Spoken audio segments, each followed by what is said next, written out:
c'était un peu différent. L'avion se laisse sur un porte-avions, on n'atterrit pas, on jette l'avion, on le laisse tomber. Il va pas passer devant nous, tu vois. Maman, regarde là. Alors maintenant, ça va se passer sur notre beau. Ah bon?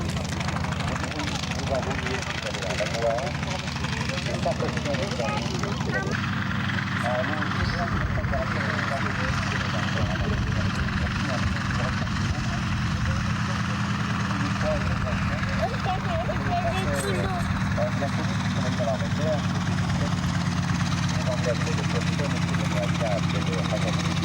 À votre travail, ces avions-là, on fait le ravage en juin 44, commencez doucement à être... Ah bah, petit salon. Tous ces avions volaient à peu près à la même vitesse, tous ces bombardiers moyens, tout seul. Là, il va être bon, là. Il va être bon, là, je pense. Là, vous allez vraiment s'imiter. Oui.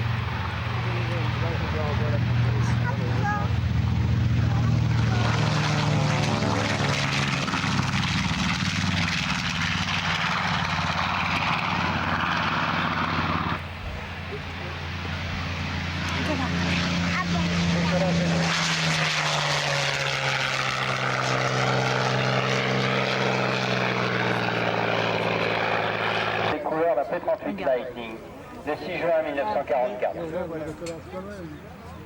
Papa là.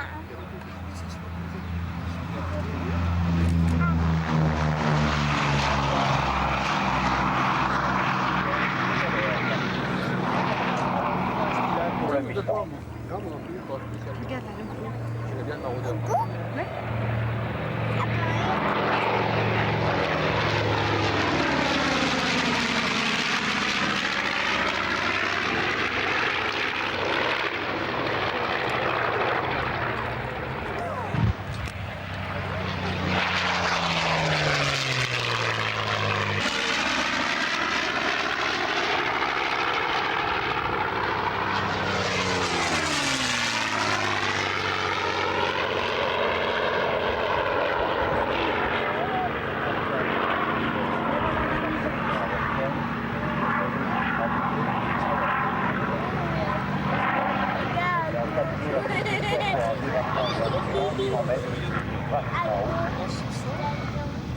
Et là?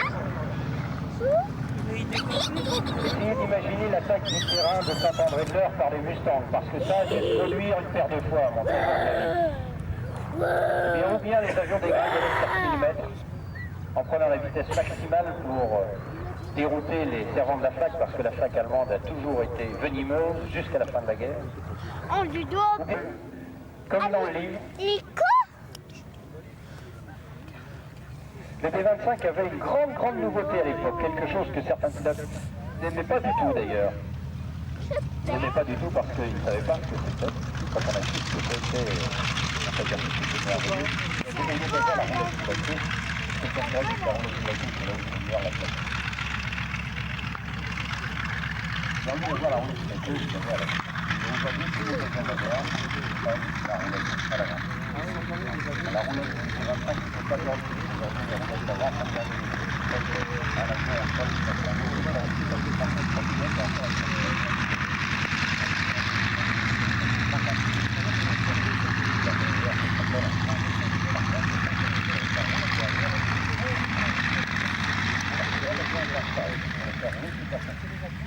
contrôlée par le pilote. Elle s'oriente avec l'avion. Donc on fait rouler le B-25 au frein. C'est pas facile. On dit même que si vous savez faire rouler un B-25, vous avez piloter, vous savez piloter parce que l'avion est beaucoup plus fort. Pascal Auchafer, qui est le pilote du B-25, a dit dans une interview au Fanat d'Aviation, oh, il n'y a pas besoin de pilote automatique sur un B-25 parce que finalement le B-25 est un pilote automatique.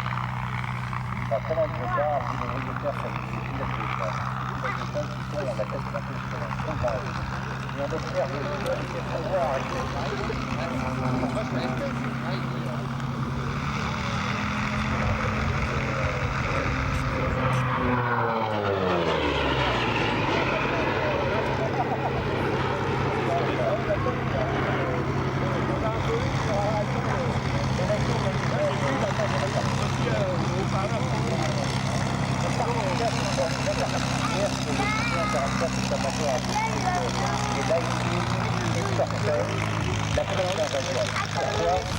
bien parce que le Lightning ressemble à rien d'autre qu'un Lightning et les artilleurs le font.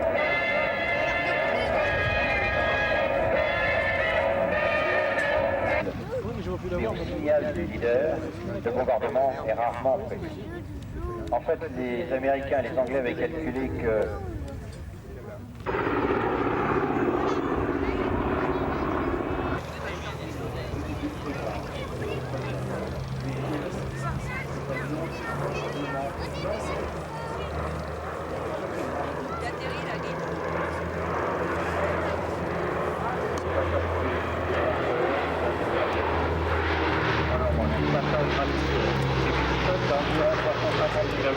maximum 350 air. Les hélices soufflent.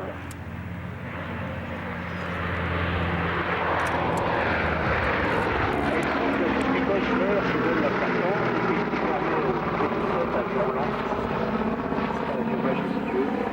permet aux petits pilotes de voler lentement et de faire avec ces virages serrés des distances. Mais une fois de plus, un avion qui n'est finalement pas très bruyant. De ce côté-là, vous risquez d'être déçu, puisque lui aussi est équipé de ce fameux turbopropulseur américain qui est actionné par les gaz d'échappement. Donc les gaz d'échappement sont conduits par un long tuyau à l'intérieur du fuselage jusqu'à la turbine qui, elle, est située dans le fuselage à l'aplomb des cocardes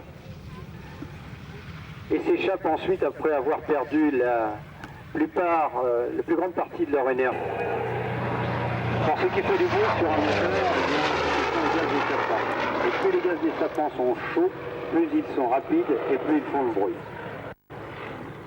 Mettre au point son turbocompresseur, il a choisi un autre système qui fonctionnait tout aussi bien et qui est le système qu'on trouve dans les moteurs Merlin.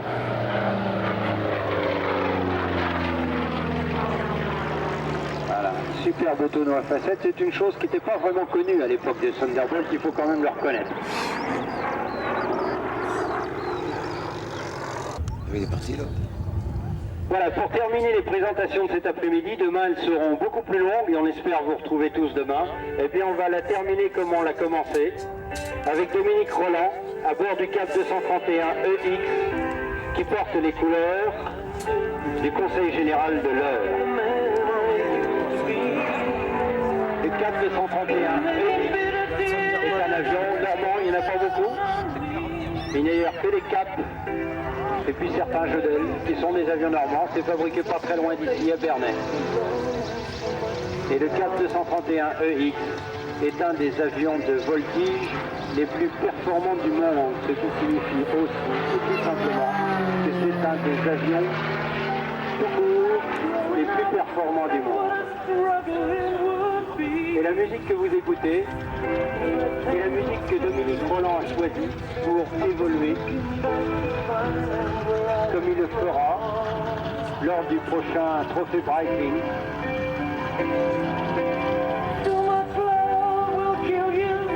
Un trophée de figure libre qui est réservé aux meilleurs pilotes mondiaux. Et Dominique Rolland a déjà remporté plusieurs médailles en championnat de France, en championnat du monde et lors des précédentes éditions du Trophée Breitling. On le regarde et on croise du doigt pour lui, en lui souhaitant le maximum de chance, bien sûr.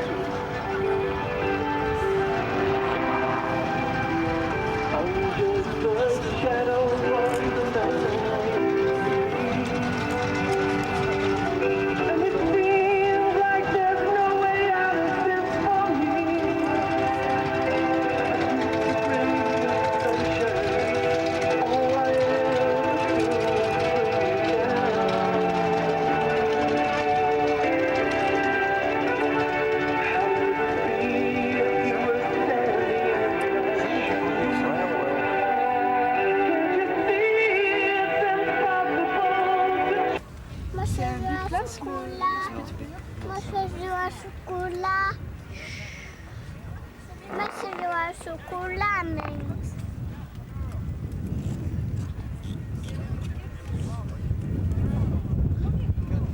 Il a déjà... C'est quand même...